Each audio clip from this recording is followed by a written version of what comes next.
Chia Chu-bie dan Tan Hei-lan, pasangan suami istri keturunan Tionghoa yang bermigrasi dari daratan Tiongkok, tepatnya dari Fukien ke Indonesia.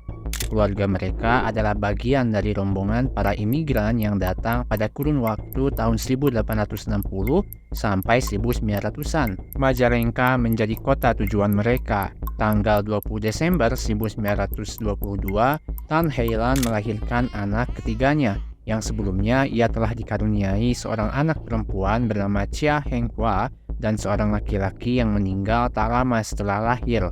Anak ketiga mereka ini dinamai Chia Qianleong yang kelak dikenal sebagai William Suryajaya, pendiri dari perusahaan legendaris Astra International. Keluarga William bisa dikatakan berkecukupan. Cho-bie, ayahnya, adalah pengusaha angkutan bis bernama Sindang Kasih. Sehari-harinya William berbicara dalam bahasa Belanda. Dia tidak pernah belajar aksara Cina sama sekali. Ayahnya mengirimkan William untuk belajar di Holland's Chinese Zending School, atau kita singkat sebagai HCZS. Di sekolah ini, para siswa belajar dengan bahasa Belanda sebagai media pengajaran. Berbeda dari sekolah Tionghoa tradisional, pengajaran agama Kristen juga menjadi bagian penting dari kurikulum di HCZS. Dengan demikian, William menjadi lebih dekat dengan kultur Eropa dan semakin terputus dari kebudayaan-kebudayaan daratan Cina. Sebagai seorang yang tinggal di bumi Pasundan, William juga fasih dalam berbahasa Sunda. Bahasa Sundanya sefasih bahasa Belandanya.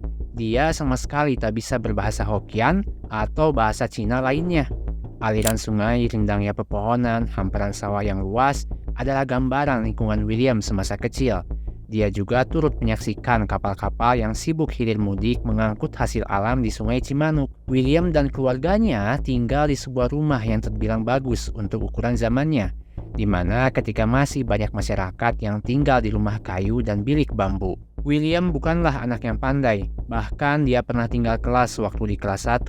Tapi dia aktif di kegiatan pramuka, dan disinilah dia mengasah bakat kepemimpinannya. Kehidupan adalah sebuah misteri. Oktober 1934, ayah William meninggal karena tifus. 2 bulan berselang, kini ibunya yang harus meninggalkan William dan 5 anaknya. Maka lengkaplah kesedihan yang dirasakan oleh William. Untuk sementara waktu, dia dan kelima saudaranya diasuh oleh adik ayahnya. Bus-bus Sindang Kasih juga ikut diasuh oleh pamannya ini. Tahun berganti, William pun lulus sekolah dasar di usia 15 tahun. Ia melanjutkan sekolahnya di Mulo, Cirebon. Sekarang sekolah ini berganti nama menjadi SMPN 1 Cirebon. Lagi-lagi William tidak naik kelas dan keadaan semakin rumit ketika dia harus putus sekolah karena kondisi ekonomi yang tidak baik. Bus-bus yang dikelola oleh pamannya itu tidak membawakan hasil. Ditambah lagi situasi politik yang semakin memanas. Pada saat itu, Jepang sudah mulai masuk menguasai Indonesia. Tapi justru momen masuknya Jepang ke Indonesia menjadi titik loncatan bagi William. Setelah sekian lama hidupnya dibantu oleh sang paman, takdir pun seakan menunjuk William untuk berperan lebih jauh sebagai seorang ayah bagi saudara-saudaranya. Meskipun ayahnya belum sempat mewariskan keahlian berdagangnya, William memilih jalur yang sama seperti ayahnya. Berjualan kertas bekas adalah pengalaman bisnis pertama dalam hidupnya. William mendapatkan kertas-kertas bekas itu dari Bandung. Kemudian ia membawa kertas tersebut dalam bentuk ikatan besar ke Cirebon. Di sanalah William menjual kertas-kertas tersebut. Kertas-kertas ini akan digunakan sebagai kantong oleh pedagang gorengan, makanan, atau pedagang beras. Tak berhenti di situ, William juga mencoba peruntungannya di bisnis yang lain, mulai dari berjualan tenun, minyak, beras, dan gula dilakoni olehnya. Jangan lupa, situasi politik yang tidak stabil semakin mempersulit gerak bisnis seorang William. Kong kali kong bersama tentara Jepang sering dilakukan oleh William. Meskipun tidak mengerti bahasa Jepang, dengan satu kata, deal, William bisa mendapatkan truk dari para tentara untuk mengangkut barang dagangan dari Bandung ke Cirebon. William melihat Bandung sebagai tempat yang menawarkan masa depan. Dan siapa sangka di kota ini juga William akan menemukan cinta sejatinya, Pasar Andir. William mulai berdagang hasil bumi di sini.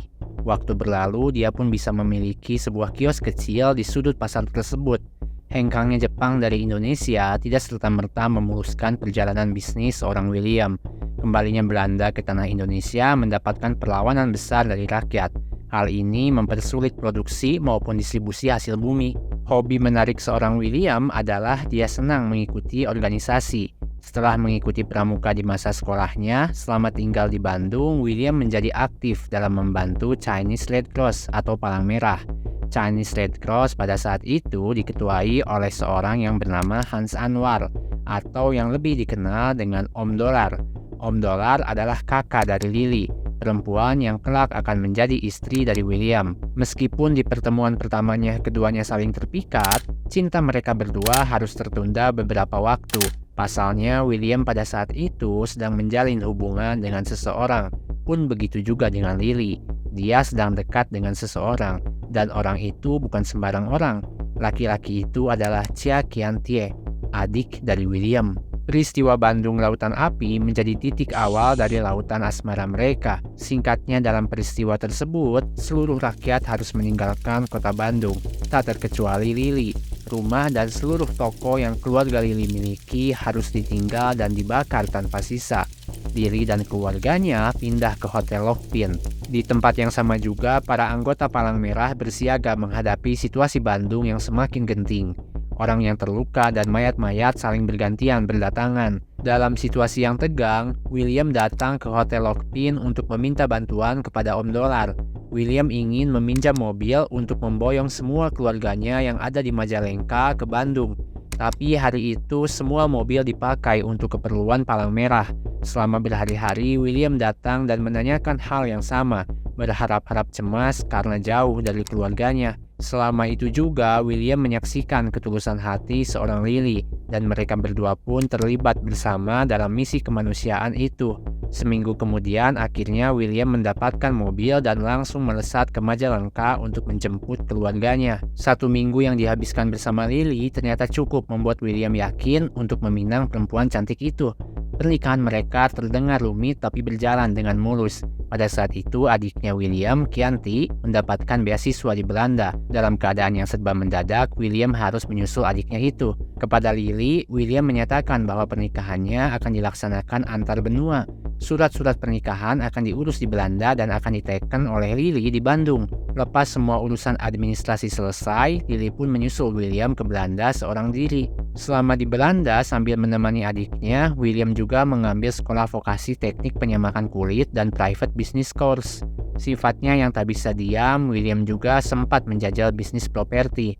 Babak perjalanan hidup di Belanda berakhir setelah 3 tahun berlalu. Mereka akhirnya memutuskan untuk kembali ke Indonesia. Sekembalinya ke Indonesia, mereka sudah ditemani oleh si kecil Edward dan anak keduanya Edwin yang masih dalam kandungan Lily. William mencoba peruntungannya sepulang dari Belanda dengan mengaplikasikan ilmu yang telah dipelajarinya. Didirikanlah sebuah pabrik kecil pengolahan kulit. Di saat yang bersamaan, Lily juga ikut membuka usaha membuat ranjang lipat untuk tentara. Program Benteng merupakan kebijakan ekonomi di Indonesia yang bertujuan untuk memajukan kelas pengusaha pribumi dengan memberikan izin impor kepada mereka. Program ini diusulkan oleh Menteri Industri Sumitro Joyo Hadikusumo pada tahun 1950. Kabar buruk bagi William sebagai orang keturunan Tionghoa. Pada saat itu, pabrik pengolahan kulitnya juga harus tutup karena tidak menguntungkan. Untungnya, bisnis ranjang lipat yang Lily rintis berkembang cukup baik. William pun membanting setir dengan mendirikan perusahaan bernama Sangga Buana bersama Choan Hoat, adik iparnya. Perusahaan ini bergerak sebagai perusahaan importir. Realitanya, program Benteng ini tidak berjalan mulus. Banyak pengusaha pribumi yang tidak mampu mengelola bisnisnya dengan baik. Pada akhirnya terjadi pembagian tugas. Orang pribumi hanya mengurusi lisensi bisnis, sementara non-pribumi memegang operasionalnya. Celah ini juga digunakan oleh William. Pada akhirnya, praktik ini umum disebut sebagai Alibaba, yang bermakna Ali sebagai perwakilan pribumi dan Baba sebagai non-pribumi. Kemudian, praktik-praktik ini pun dilegalkan oleh pemerintah. Sangga Buana dinilai berkembang cukup baik. Salah satu mitranya bahkan ingin membeli perusahaan ini. Tentu William dan Lily menolak tawaran itu. Tampaknya William salah bermain langkah pada babak ini. Mitra tersebut ternyata disinyalir memiliki kedekatan dengan Presiden Soekarno. Tuduhan penggelapan pajak pun dijatuhkan kepada William. Kesalahannya belum bisa dibuktikan, pengadilan pun belum dilakukan, tapi William sudah harus dijebloskan ke penjara. Kehidupan selalu berubah dengan cepat. Rumah dan mobil yang dimilikinya kini disita. Penjara adalah babak di mana William menjadi dekat dengan Tuhan. Sekolah di HCZS dan belajar agama Kristen tidak serta-merta menjadikan William sebagai pribadi yang religius. Di penjara, Alkitab menjadi teman sehari-harinya. William berjanji kepada Tuhan, selepas keluar dari penjara, dia akan rajin ke gereja dan senantiasa bersyukur. Di situ juga dia bertemu dengan seseorang yang tidak akan melupakan kebaikan William. William selalu berpesan kepada Lily untuk membawa 3 rantang makanan setiap menjenguk dirinya. Rantang ini akan William bagikan ke tawanan lainnya. Kebaikan inilah yang tidak pernah dilupakan oleh mereka. Di saat yang bersamaan, Lily juga berusaha meminta bantuan dari kenalan-kenalannya untuk membantu membebaskan William. Sekitar 1 bulan berselang, tuduhan yang dijatuhkan kepada William tidak bisa dibuktikan. William pun bebas tanpa syarat. Tapi Sangga Buana bukan lagi miliknya. Kini usaha ranjang lipat menjadi satu-satunya pegangan bisnis William dan Lily. William memutuskan menutup babak perjalanan bisnisnya di Bandung. Kini ibu kota menjadi tujuan selanjutnya. Dan di babak inilah Astra yang kita kenal sekarang akan lahir. Chianti, adik dari William yang sudah merantau selama 10 tahun di Amsterdam, memutuskan untuk pulang setelah mendengar kabar pahit yang dialami oleh kakaknya. Dia berniat untuk menjalankan perusahaan bersama kakaknya. Dalam kondisi trust issue yang dialami oleh William setelah pengalaman buruknya dengan salah satu mitra di Bandung, maka tak ada lagi mitra yang dapat dia andalkan kecuali adiknya sendiri. Chianti bersama dengan teman sekolahnya, Liam Peng Hong alias E. Hardiman, membeli sebuah perusahaan mati. Perusahaan ini mati karena memang sudah tidak ada aktivitas bisnis lagi di dalamnya. Satu-satunya yang perusahaan ini miliki adalah izin ekspor-impor.